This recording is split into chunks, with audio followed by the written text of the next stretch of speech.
Challenge చేస్తున్నాం అని చెప్పి ఛాలెంజ్ చేస్తున్నాం సాలే అరే సాలే రారా గుట్లే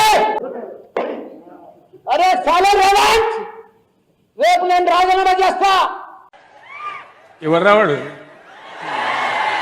కానీ గత మంది మీరు చుట్టూ ఏం మాట్లాడుతున్నావు, నువ్వు ఏమరుస్తున్నావు? రావులా బుద్ధి లేదా నీకు అని ఆపండి, పిచ్చోడైందాడు. కష్టపడ్డా అన్నావు కదా మల్లారెడ్డి గారు, ఇదేనా కష్టపడది? కాలేజీలు కూల్చేస్తున్నారు. మీ అక్రమంగా కట్టిన చెరువులలో దుందిగల్లో ఎంఎల్ఆర్ కాలేజీలల్లో మీరు చేస్తున్న అక్రమంగా కట్టిన కట్టడాలను కూల్చివేస్తున్నారు. నిబంధనలకు విరుద్ధంగా నిర్మించిన భవనాలను నేలమట్టం చేస్తున్నారు. కూల్చివేతల సందర్భంగా దుండిగల్ ఎస్హెచ్ఓ శంకరయ్య ఆధ్వర్యంలో భారీ పోలీస్ భద్రతను కల్పించారు. మీడియా ప్రతినిధులు ఇతరులు ఎవరూ రాకుండా చర్యలు తీసుకుని అధికారులు కూల్చివేతలు కొనసాగిస్తున్నారు. ఇంతకుముందే చెప్పాం, ఖాళీ ఒక రోడ్డు కూల్చివేస్తున్నారు అని ఒక వీడియో అయితే పెట్టాం. దానికి అనుగుణంగా ఈరోజు ఉదయాన్నే నుంచి కూల్చివేతలు అయితే జరిగినాయి. కానీ ఇక్కడ మనం గమనించాల్సిన విషయం ఏంటంటే, మల్లారెడ్డి గారు పెద్ద జోకు.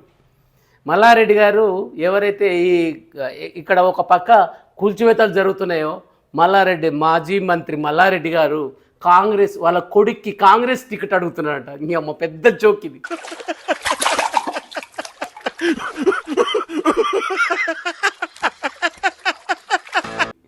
జోక్ అంటే జోకు.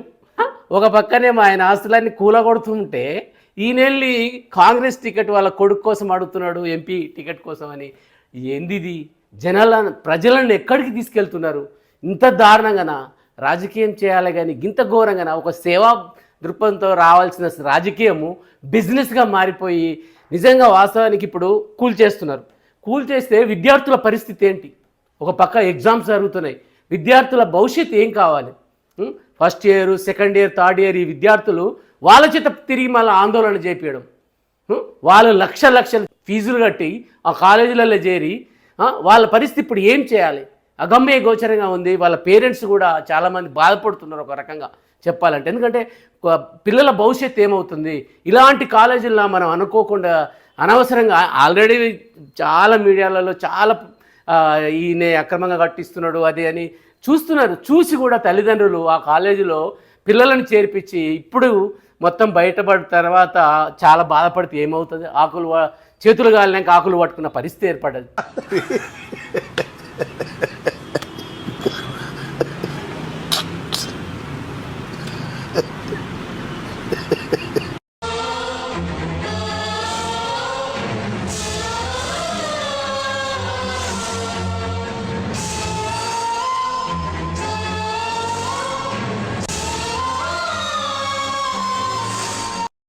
ఇదా పిల్లల భవిష్యత్తు ఏం కావాలి?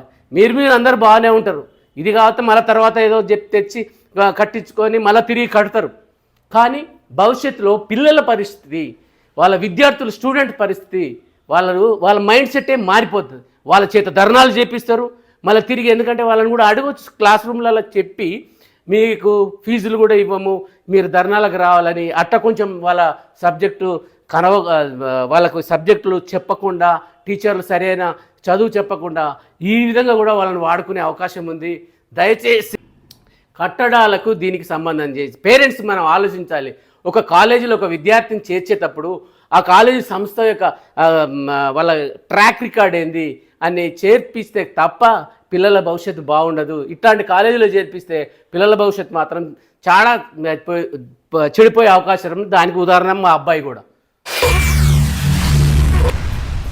ఏమిటండి మీరు మాట్లాడేది? ఆవిడ కరెక్ట్ గానే చెప్పిందిరా.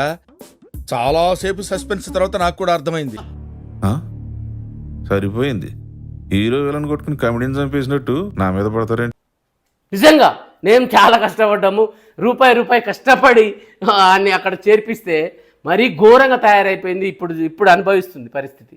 దయచేసి పేరెంట్స్ కూడా మనం ఆలోచించాలి. కాలేజీలలో చేర్పించేటప్పుడు ఇలాంటి కాలేజీలలో అయితే చేర్పించకూడదు. నిజంగా వాస్తవానికి ఇప్పుడు చూడండి, కూల్ చేసిన తర్వాత కొద్ది రోజులు ఇట్లా జరుగుతుంది, గొడవలు జరుగుతాయి, నార్మల్ అయిపోయిన తర్వాత మళ్ళీ పర్మిషన్ తెచ్చుకుంటారు. ఇదైతే వాస్తవం. ఎందుకంటే డబ్బున్నాడు కదా, డబ్బున్నోడు ఊరుకోరు కదా. పిల్లల చేత ఏదో ఒకటి చేపించి మళ్ళీ పర్మిషన్ అయితే ఖచ్చితంగా తెచ్చుకుంటారు. దయచేసి పేరెంట్స్గా మనం ఆలోచించాలి. ఒక కాలేజీలో చేర్పించినప్పుడు పిల్లోడి భవిష్యత్తును ఆలోచించి మంచి కాలేజీలో, ఇలాంటి కాలేజీలో, అక్రమంగా కట్టిన కాలేజీలో, చెరువుల్లో కట్టిన, నేను కూడా చాలాసార్లు పోయి చూసిన చెరువులలో అక్రమంగా రోడ్డు పక్కన ఘోరంగా, అసలు ఎవరు ఇస్తారు పర్మిషన్? అప్పుడు ఇచ్చిన పర్మిషన్ ఇప్పుడు ఎందుకు రిజెక్ట్ అవుతుంది? తప్పు కదా. అల్టిమేట్గా పిల్లలకు మాత్రం, స్టూడెంట్స్కి మాత్రం అన్యాయం జరుగుతుంది.